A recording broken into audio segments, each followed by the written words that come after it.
Mes crèmes d'amour, j'espère que vous allez bien, moi ça va, je suis heureuse de vous retrouver aujourd'hui pour une nouvelle analyse de situation. N'oubliez pas de liker, de me mettre un emoji bleu marine ou bleu, ça ira très bien mes crèmes d'amour. Donc aujourd'hui, le thème est vraiment super important, donc la crème qui m'a envoyé ce mail, elle a un mari qui lui fait pas mal de reproches. Il faut savoir que déjà les reproches, ça tue le couple, c'est vraiment pas un bon moyen de communiquer, c'est mal communiquer, faire des reproches. Il y a moyen de bien communiquer pour parvenir à obtenir ce que l'on veut, ce n'est pas en faisant des reproches que l'on réussit à le faire. Bref, et du coup, ce qu'il lui reproche, c'est d'être froide, de ne pas être assez avenante. On va décortiquer ça ensemble. Je sais que ça peut toucher bon nombre de personnes, car il faut savoir que on peut croiser souvent des personnes, on se dit, elle est froide. Vous savez, être froide, comme on dit, c'est vraiment un mécanisme d'autodéfense. Donc on va voir ça ensemble aujourd'hui. J'espère vraiment que le thème vous plaira. En tout cas, j'ai trouvé cette crème vraiment super intéressante. Comme vous d'ailleurs. D'ailleurs, je vous remercie pour votre soutien. Si tu tombes ici par hasard, bienvenue, enchantée. Moi, c'est Linda, femme d'intérieur et d'extérieur, analyste comportementale à mes heures perdues. Je suis là pour t'aider à évoluer physiquement, mais surtout mentalement. Si tu as besoin d'un bouche-trou, si tu as besoin de rien, installe-toi, hydrate-toi et écoute seulement. Donc, on va débuter sans plus attendre avec le mail de ma crème. Analyse de situation, oui. Donc, si toi aussi tu veux m'envoyer un mail, ta problématique, tu as besoin de conseils et tout, mon adresse de contact se trouve en barre d'informations. Tu me racontes toute ton histoire. Et peut-être qu'à l'occasion d'une prochaine vidéo, je lirai. Donc si tu veux que ce soit anonyme, n'oublie pas de changer de prénom et tu peux aussi te diriger par mon site internet pour réserver ton créneau de coaching. Donc, let's go. Analyse de situation, besoin de tes lumières précieuses et de prestige. Vous allez voir, le mail est assez court et plutôt concis, mais j'ai beaucoup de choses à dire. J'ai même pris des notes mes crèmes d'amour pour ne rien oublier. Parce que quand j'ai lu ça tout à l'heure, je me suis dit attends ça, tac, tac, tac, tac, tac. Vous voyez ce que je veux dire? Aussi, la nouveauté dans mes vidéos, j'aimerais quand je le peux et enfin vraiment quand je le peux, voilà, quand j'ai le temps de préparer un petit peu mes analyses de situation, déjà les lire en amont et surtout prendre des notes pour ne rien oublier parce que parfois lorsque je regarde ma vidéo, parce que bien sûr je suis une star pour moi-même, j'adore mes propres vidéos, mes crèmes d'amour, je me dis merde, t'as oublié de dire ci, t'as oublié de dire ça, donc c'est important que je prenne des notes. Chère Linda, j'espère que tu vas bien. Avant tout, je te remercie de prendre le temps de me lire. Je t'écris à une heure avancée de la nuit et en larmes, ça m'a fait de la peine. Voici les raisons. Je m'appelle Emna, j'ai 37 ans, exerce une profession prestigieuse, ne le dis pas s'il te plaît, donc elle m'a mis la profession qui est effectivement prestigieuse, et je suis mariée depuis un peu plus de 2 années. Mon mari est un homme honnête et bon, mais certains traits de sa personnalité me gênent.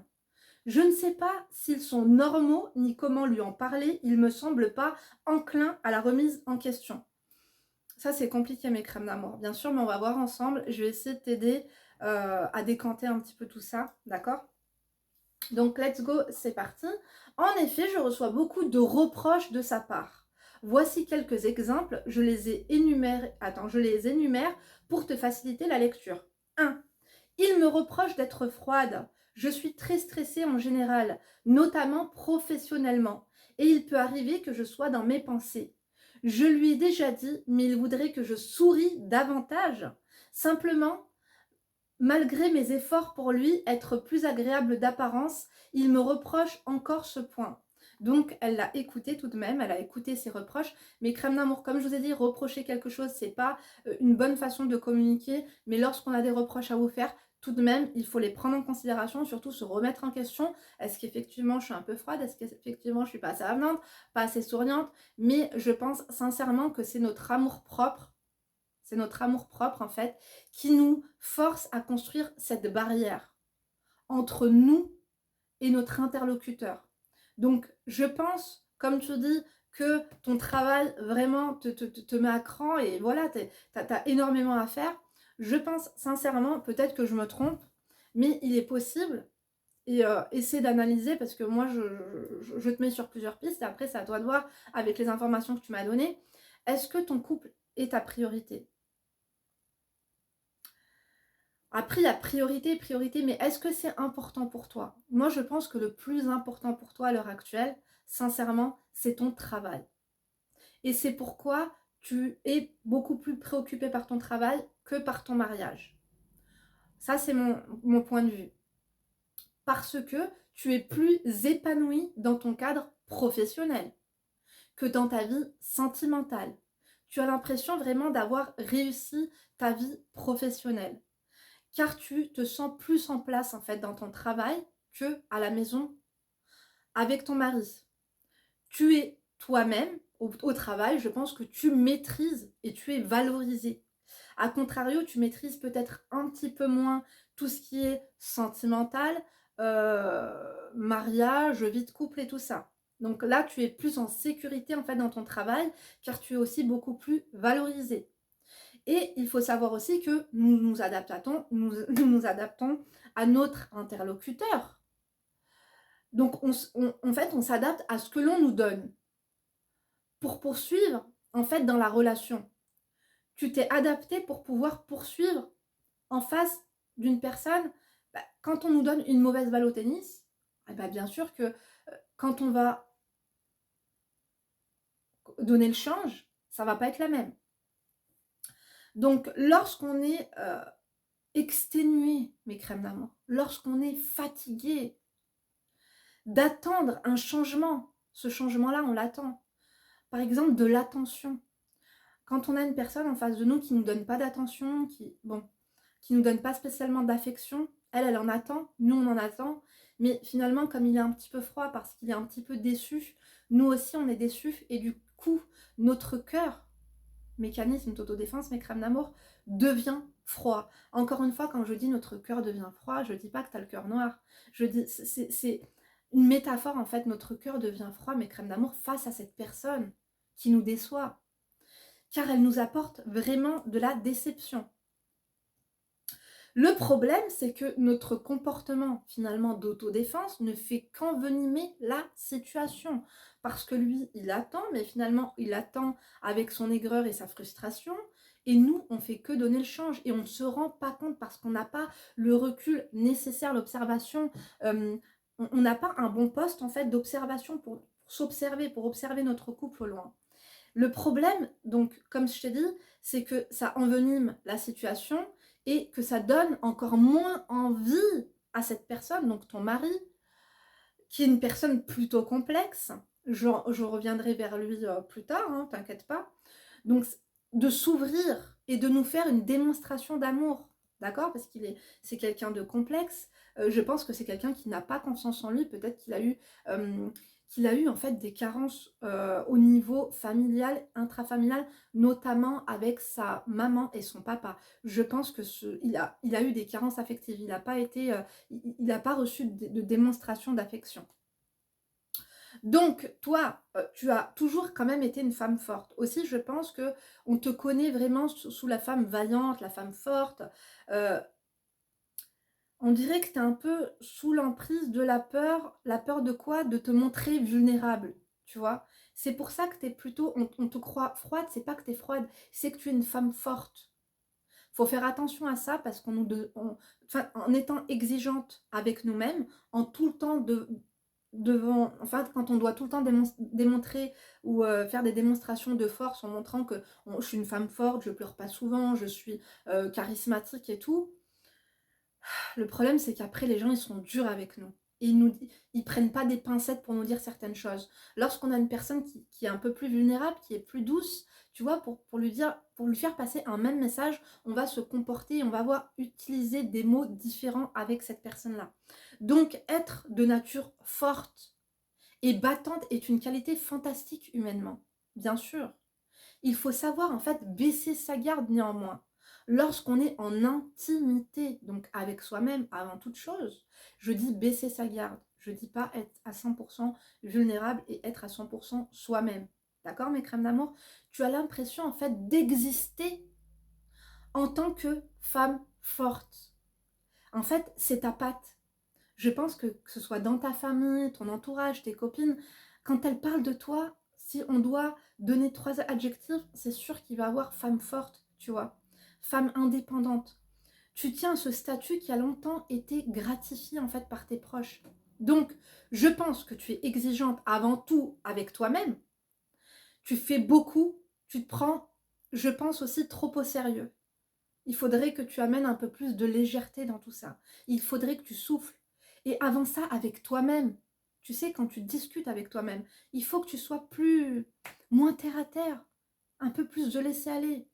Donc, je sais que c'est important dans ton travail d'être forte, tu vois, c'est important. C'est pour ça que je te dis que c'est euh, humainement parlant et surtout professionnellement, c'est une grande qualité dans ton domaine. Je vais pas dire ton métier, mais c'est important. D'ailleurs, j'ai failli le dire. Hein. Donc, comme je t'ai dit, tu devrais avoir des moments de légèreté et de douceur. C'est primordial. Avant de pouvoir être douce avec ton mari, il faut que tu le sois avec toi-même. Tu sais, moi j'ai une tante, elle était très dure. Et on pouvait croire qu'elle était aigrie, elle était exigeante envers nous. Mais parce qu'elle l'était énormément envers elle-même. C'était une femme, on se disait qu'elle avait pas de cœur. Elle fait comment? Oh, bon, je pense qu'elle regarde mes vidéos, donc je veux pas la blesser, même si, tu sais, j'ai compris à la fin, quand elle a commencé à avoir ses enfants, c'est une femme qui est indépendante, qui voulait pas spécialement d'enfants au début, parce qu'elle était très carriériste et tout. Et puis, elle a commencé à devenir douce, et on l'a vu changer quand elle a commencé à avoir ses enfants. Elle a commencé à être douce un peu plus avec tout le monde. Et finalement, c'est vraiment quelqu'un qui a bon cœur, mais qui se méfie, qui a eu la vie pas facile, qui a eu la vie dure, qui a dû prouver, parce qu'une femme, parce qu'en plus dans un pays du Maghreb, voilà, elle a grandi là-bas, elle travaille là-bas, bon maintenant voilà. Donc elle a tout le temps dû, surtout en ayant plein de frères et sœurs, surtout beaucoup de frères, être vraiment quelqu'un de dur pour être prise au sérieux, quoi. Donc, je pense que pour l'être avec les autres, comme je te l'ai dit, comme elle, tu dois commencer par le devenir avec toi-même. D'accord? Est-ce que tu es empathique avec ta propre situation, avec ce que tu traverses actuellement? Ou tu cherches que des conseils techniques de ma part sur qu'est-ce que je dois faire? Parce que le fond, finalement, je pense qu'il se trouve à l'intérieur de toi. Bien sûr, ton mari, c'est pas normal, hein. Comme je t'ai dit, les reproches, on n'adore pas du tout. Mais les reproches, donc c'est vraiment un poison dans le couple, car ça donne pas envie, ça donne pas envie. Quand on te dit, même au travail, on te fait une reproche, on te dit, ouais, non, ça donne pas envie, mes crèmes d'amour, ça donne pas envie de faire des efforts, ça donne pas envie de changer. On peut discuter sans reprocher, je suis persuadée qu'on peut. Reprocher, c'est faire se sentir bizarre, en fait. Quand on nous reproche quelque chose, on se sent bizarre, on se sent pas à la hauteur, on se sent incompétent ou différent, incompétent dans ce domaine de reproche. Donc, et j'ai l'impression que ton mari, il est pas du tout... En fait, toi, tu es vraiment par rapport... Attends, on va continuer parce que là, je me suis... On n'est que sur le 1, petit 1, il y a petit 2 et il y a petit 3 quand même. Hein. Donc, il me reproche de ne pas être assez douce. Or, même si j'ai conscience d'être née dans un contexte familial où on ne m'a pas appris ces choses-là, je sais que par nature, je suis tactile et douce. En début de relation, je l'ai beaucoup été, mais il me reprochait alors de l'être trop. Je ne sais pas sur quel pied danser. Vous voyez, mes crânes d'amour, il faut trouver un équilibre. Parce que toi, en fait, tu es à l'écoute. Tu es quand même à l'écoute. Et lorsqu'on t'a dit que tu n'étais pas douce, tu as tout donné. Il faut trouver un juste équilibre en fait, pour pas avoir une overdose. C'est comme je vous dis, une personne qui a envie de pizza, si tu lui ramènes 4 cartons de pizza, le lendemain elle aura plus envie de pizza, tu vois. C'est pour ça que tu lui donnes une part, ça suffit amplement. Ça va enlever son envie et le lendemain elle aura encore envie. Donc au lit, troisièmement, je suis toujours épilée, propre, parfumée et en lingerie fine. Il me reproche de ne pas être assez coquine. Pourtant, comment me le reprocher alors qu'il m'a mariée en me sachant vierge? Je n'ai pas eu d'expérience sboubologique durant ma vie de jeune femme, ce dont je suis fière, même si je ne juge aucunement celles et ceux qui le font par choix de ne pas attendre le mariage. En revanche, chère Linda, je sais ce qui me ferait être davantage dans le plaisir zwoubologique serait qu'il précède l'acte par des mots doux, des caresses plus nombreuses. Cependant, lui considère que tout cela serait de la mise en scène et que l'acte consiste à passer à l'action. Certaines femmes, dont moi et dont toi, apparemment, on est beaucoup plus cérébral. En fait, moi, j'ai mes périodes. Et c'est vrai qu'il faut savoir, je pense, il faudra que tu apprennes à dissocier l'acte zwoubologique, qu'on appelle le boule. Voilà, c'est du boule. Lui, ton mari, ce qu'il cherche, il n'est pas du tout cérébral. Ce qu'il recherche, c'est du boule pur et dur. Toi, en fait, ce qui te donne envie, c'est... Il t'excite pas, ton mari. Il ne t'excite... En fait, le boule, ça t'excite pas pour l'instant. Parce que tu es novice. Même si ça fait 2 ans que tu es mariée, tu as déjà zboubé et tout avec lui, tu es quand même novice là-dedans. Et lui, il veut du boule. Mais avant de passer du boule... Enfin, lui aussi, en fait, il faut qu'il trouve ton équilibre. Tu vois le truc ou pas? Donc, par rapport à ça, je pense que toi, tu es beaucoup plus cérébral. Tu as besoin, euh, tu as besoin de faire l'amour. Tu n'as pas besoin de boule. Tu vois le truc ou pas? Donc, en fait, je pense que euh, le fait que finalement, il veut juste tirer son coup, soi-disant parce que tu es froide, il a l'impression que tu n'as pas besoin d'attention, tu n'as pas besoin de tout ça, ça t'intéresse pas, peut-être qu'il doit croire cela. En fait, le problème, c'est qu'on rentre pas dans une chatte comme on rentre dans une gare. Je sais pas s'il a compris, c'est pas possible. Donc, tu n'es pas chaude car il ne t'excite pas, tout simplement. J'espère que je vais pas me faire démonétiser. Donc, ton mari, il est égoïste, hein, zobologiquement parlant, et peut-être même en dehors aussi, parce que j'ai l'impression qu'il te reproche beaucoup, mais finalement, est-ce que toi, il t'écoute? En fait, il veut que tu t'adaptes à ses besoins. C'est ça, être égoïste. Sans écouter les tiens. Et ça, ce n'est absolument pas normal. Il priorise uniquement ses intérêts et ses besoins. Est-ce qu'il en a conscience? Est-ce que tu lui as déjà dit j'avais besoin d'entendre tout ça, j'avais besoin d'entendre ce qui ne va pas. Effectivement, parce que comme ça, peut-être que je ne m'en rends pas compte avec le quotidien, avec le travail et tout. Tu vois, trouve tout le temps le bon moment pour discuter avec un décolleté, ma chérie, on adore. Mais il faut aussi que tu lui dises, mais toi aussi, quand je te parle, j'ai pas l'impression. Enfin, moi, quand tu m'as parlé, par exemple, tu m'as dit que j'étais pas assez tactile. Enfin, au début, je l'étais trop, donc tu m'as dit que je l'étais pas assez. Enfin, j'ai essayé de m'adapter, finalement, je trouvais pas mon équilibre. Je vais essayer, j'ai compris que je suis un peu too much. Je pense que j'écoute trop à la ligne les besoins, enfin tes besoins. Mais toi, tu n'entends, mais tu n'écoutes absolument pas. Et c'est ça le problème, c'est que j'ai l'impression que tu penses que à tes besoins. Mais les miens, enfin, c'est important que chacun fasse des concessions et s'écoute. Tu vois? Donc, comme je te dis, les personnes égoïstes sont souvent des personnes qui ont souffert, qui ont énormément souffert, donc qui ont eu des carences, peut-être des carences affectives de la part de ses parents. Ça va être important en fait de ne pas juger son être, voilà, tout en t'ouvrant plus à lui, parce que si tu juges son être, il va se braquer et c'est pas du tout comme ça qu'on va réussir finalement à le mettre en confiance, parce que ça va être ça le but. Ça va être en fait, il faut que tu t'ouvres plus à lui. Il va falloir que vous baissiez, c'est même pas des barrières que vous avez construites entre vous, je pense que c'est vraiment des murs. Donc ça va être important que tu t'ouvres un peu plus à lui. Essaie de devenir plus tactile, donc je te l'avais dit, toi tu m'as dit que tu étais plus tactile, tu étais quand même quelqu'un de douce, même si tu ne l'avais pas appris. Peut-être que on t'a dit d'être douce et tactile, donc tu l'as fait parce qu'on te l'a demandé, mais est-ce que tu as mis du pouvoir, est-ce que tu as mis de l'amour là-dedans? Je vous ai dit, être tactile, c'est important, c'est très important pour développer, tu sais, la séduction, l'envie et tout, le désir, la passion. Il faut mettre du pouvoir. Il faut, tu sais quand tu le touches, il faut penser je t'aime, je te désire, j'ai envie de ci, ça avec toi, ça, il faut que tu le penses. Mais en fait, c'est comme quand moi, là, je mets un sourire et que je vous parle, tu vois. Mais je peux vous parler aussi comme ça. Si tu ne mets pas d'intention derrière, il n'y a rien, tu vois, ça apporte rien. Donc, essaie de devenir plus tactile, même si tu ressens une gêne ou rien en retour au début, parce il n'aura pas l'habitude, voilà. Tu dois vraiment apprendre à l'apprivoiser, un peu comme, tu sais, les chats qu'on croise dans la rue, les chats errants, ou tu vois, les chats qui ne sont pas les nôtres. Au début, ils nous craignent un peu. Quand on commence à les apprivoiser, ils commencent à arriver, à accepter nos caresses. Je pense que ton mari, il a vraiment besoin il est un peu sauvage, je pense. Donc il va vraiment falloir le mettre en confiance. Donc bien sûr, moi je te conseille pour aller vers ton mari, mais lui aussi est problématique avec son égoïsme. Dis-lui que tu l'entends, que tu le comprends, que tu avais besoin d'entendre tout ça, mais qu'il faut que lui aussi s'intéresse à tes besoins, car ton comportement, en fait, est une réponse inconsciente au sien.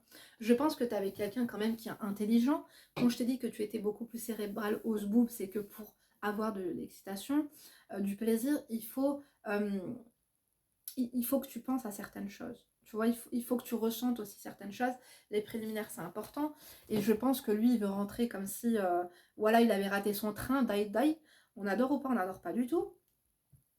Donc, voilà les 3 points qui font qu'aujourd'hui, je me sens mal. Penses-tu que cela soit dû au manque de respect? Quels sont tes conseils pour améliorer la situation? Merci du fond du cœur pour ton retour. Non, je pense que c'est un problème de compréhension. Je ne pense pas que ton mari ne te respecte pas. Je pense qu'il te respecte énormément, d'accord? Euh, je pense que ton mari te respecte, je pense qu'il t'aime aussi, sinon il ne se serait pas marié avec toi. Mais est-ce que vous avez appris, parce que ça fait 2 ans que vous êtes mariés, je suppose que vous n'étiez pas meilleurs amis, je suppose que vous n'avez pas dû vous fréquenter longtemps, parce que sinon je ne sais pas pourquoi vous vous êtes mis ensemble, tu vois. En fait, est-ce que vous avez toujours été comme ça? Ou est-ce qu'il y a eu une cassure? Qu'est-ce qui a cassé la dynamique dans votre couple? Oh, les yang, qu'est-ce que c'est que cette tête?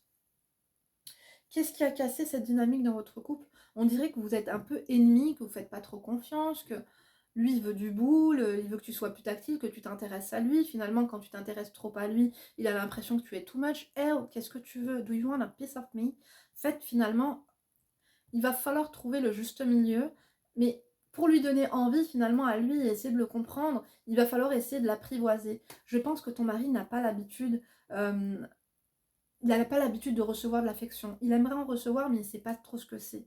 Il ne sait pas finalement aussi ce que c'est qu'en donner. Il a l'impression que quand il donne de l'affection, il a l'impression de se sentir vulnérable. Voilà. Moi, je pense ça comme ça.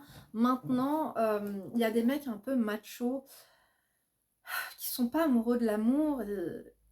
Pour lui, t'es sa femme et voilà, vous partagez un toit, t'es une fille bien, t'es une fille correcte, t'es celle qu'il voulait, donc une femme vierge, et en même temps, il voudrait que tu sois coquine, donc il aimerait que t'aimes, voilà, que t'aimes le boule et tout, mais c'est cool, mais c'est juste que c'est un partage. En fait, c'est un partage. Les relations zboubologiques sont un partage, comme le mariage et tout. Et lui, j'ai l'impression qu'il pense qu'à lui. Il va falloir qu'il apprenne à penser à toi.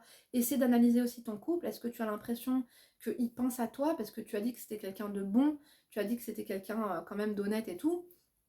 Est-ce que tu as l'impression qu'il a des attentions? Par exemple, quand c'est ton anniversaire, quand c'est, je sais pas, quand tu es malade, est-ce qu'il te demande comment tu vas, est-ce que tu vas bien et tout? C'est important. C'est important, mes crèmes d'amour, tout ça. Donc, il va falloir que tu fasses une observation tout en toi. Essaie de travailler sur ta voix, être un peu plus douce. Est-ce que ça va? Tu vas bien? Être peut-être un peu plus tactile. Tu sais, un petit câlin. Il faut chaque jour, au moins une fois, le mieux c'est 2 fois par jour, avoir vraiment, hum, avoir vraiment des gestes affectifs, tactiles avec son conjoint. Je sais qu'il y a des femmes et des hommes qui sont en couple et qui n'ont qui ne se touchent pas. Qui ne se touchent pas, tu vois. Bon, je sais qu'on se roule plus des galoches, tu vois, au bout de 10 ans de mariage, comme au début. Nous, on se fait un bisou, tu sais, pour le coucher, ça c'est obligatoire. Au lever, ça arrive. Mais se prendre dans les bras une fois dans la journée, tu vois. Se prendre dans les bras ou se prendre par la main ou, tu sais, se prendre par la taille quand tu fais la vaisselle. Ou, tu vois, il faut ces moments-là. Il va falloir, en fait, instaurer une routine. Tu vas pas lui dire, il faut qu'on devienne plus tactile, mais toi-même en fait essaie d'instaurer une routine, par exemple de lui faire un bisou avant d'aller te coucher, bonne nuit mon chéri, tu vois, le matin ça va, ou tu sais quand il rentre du travail, tu vois, ou quand vous êtes quand il regarde de la télé, va vers lui comme un petit chat, mais squatte pas, tu vois, parce qu'après c'est un peu gênant pour respirer, pour moi j'aime pas quand on squatte trop, tu vois, vite fait. Tu squattes un peu, tu lui fais un petit câlin, après hop, tu te lèves, tu vas te chercher un verre d'eau, du coup tu te remets à côté de lui mais moins collé. Tu vois, il faut vraiment l'apprivoiser petit à petit et l'habituer à ça, en fait, l'habituer à être un peu plus douce. Il a épousé quelqu'un qui fait un travail, qui demande énormément de temps, énormément de stress. Donc je pense qu'il le sait. Je ne pense pas qu'il te manque de respect parce qu'on n'est pas dans les insultes, bien que les reproches comme ça peut paraître quand même assez irrespectueux parce que c'est assez rabaissant et dégradant. Et il faut pas qu'il se permette comme ça de pouvoir, à sa guise, te faire des reproches comme bon lui semble non plus, quoi. Donc essayez d'analyser tout ça, mes crèmes d'amour. Ouais, c'est l'heure, il faut que j'aille chercher Emma à l'école. Dites-moi ce que vous en avez pensé. Euh, si vous êtes passé par là, si vous passez par là. Euh, Ton mari est à la recherche de quelque chose, mais j'ai l'impression que quand tu le fais, il ne veut pas le recevoir parce que il a l'impression que tu te forces parce que tu l'as écouté. C'est un peu contradictoire parce que tu es à l'écoute, mais il faudrait que ça devienne vraiment une routine, il faudrait que ça devienne un peu plus naturel, il faudrait que tu aies envie de le faire et ne te frustre pas, ne te braque pas au début si tu as l'impression qu'il a du mal à le recevoir ou qu'il il ne te donne rien en retour. Bien sûr, si ça persiste, ça va être un peu gênant. Mais moi, ce que je t'invite à faire, ma crème, c'est de prendre un coaching. On en discutera plus amplement. Mes crèmes d'amour, je vous conseille de prendre vos coachings. Je vous ai ajouté les créneaux de la semaine prochaine. Sachez que dans 2 semaines, les prix vont légèrement augmenter. Donc c'est le moment, en tout cas celles qui ont pris leurs accompagnements voilà, dans les dernières semaines, là, vous avez fait une bonne affaire parce que voilà, en fait, c'est pas que les prix vont augmenter, c'est que les formules vont changer. Mes crèmes d'amour, j'ai l'impression qu'elles sont pas très bien adaptées. La formule express, jamais je suis restée 25 minutes au téléphone, peut-être une fois. Et ça a été quand? Ça a été avec une crème qui m'avait pris un coaching intensif. Et elle parlait vite, je lui ai dit t'inquiète pas, y a pas... Elle m'a dit j'ai pris intensif pour être sûre qu'une crème de haute qualité, mes crèmes d'amour. Mais c'est vrai que j'ai été rarement restée au téléphone avec vous 25 minutes. On déborde souvent. Donc je pense que Express, c'est pas trop adapté finalement pour une séance de coaching, surtout une première. Donc réservez vos séances de coaching. Je vous invite à réserver vos accompagnements. Je pense que j'en prendrai encore 3, voire même 4. Et puis j'enlèverai la formule en attendant que les anciens, enfin les plus anciens accompagnements se terminent pour en rajouter d'autres. Enfin, je sais pas si vous avez capté. Mais les accompagnements, c'est quoi? C'est un pack en fait de 16 séances. Donc tu as 3 séances gratuites, ce qui n'est pas négligeable. Donc c'est vraiment un accompagnement sur mesure. Et puis j'ai l'impression voilà, d'être plus proche de vous, les accompagner, parce que c'est vrai je vous ai beaucoup au téléphone assez régulièrement. Je suis trop touchée d'ailleurs, j'en ai une, je lui fais de gros bisous. J'étais émue hier, j'avais les larmes aux yeux. Elle m'a envoyé une carte cadeau Sephora. Je te fais de gros bisous, je sais qu'elle passera par là. Et franchement, merci, ça m'a trop fait plaisir. En plus, je vous disais dans la vidéo hier que j'avais plus de mascara. Donc voilà, elle m'a envoyé une carte cadeau Sephora avec mon adresse mail. Je m'attendais pas à ça. Bon, c'est pas la première qui me fait ce coup. Vous êtes des amours, merci. Mais ça m'a trop touchée. Ça m'a dit merci. Jamais, au grand jamais, j'aurais eu cet accompagnement-là avec une autre personne. Ça m'émeut, mes crèmes d'amour. Je suis honorée parce que, waouh, quand je vois que vous progressez, je suis tellement fière de vous, en fait, tellement fière de moi aussi, je dois le dire. Mais merci pour tout. Donc voilà pour les coachings. Donc si tu es en barre d'informations, je vous embrasse. Je dois y aller, mes crèmes d'amour. Je dois aller chercher ma fille. Je vous fais plein de gros bisous. Je vous dis à demain pour une nouvelle vidéo. Vous me rejoignez sur Instagram entre 2 vidéos. Et d'ici demain, bien sûr, vous ne vous laissez pas faire. Promis? Bisous. À demain.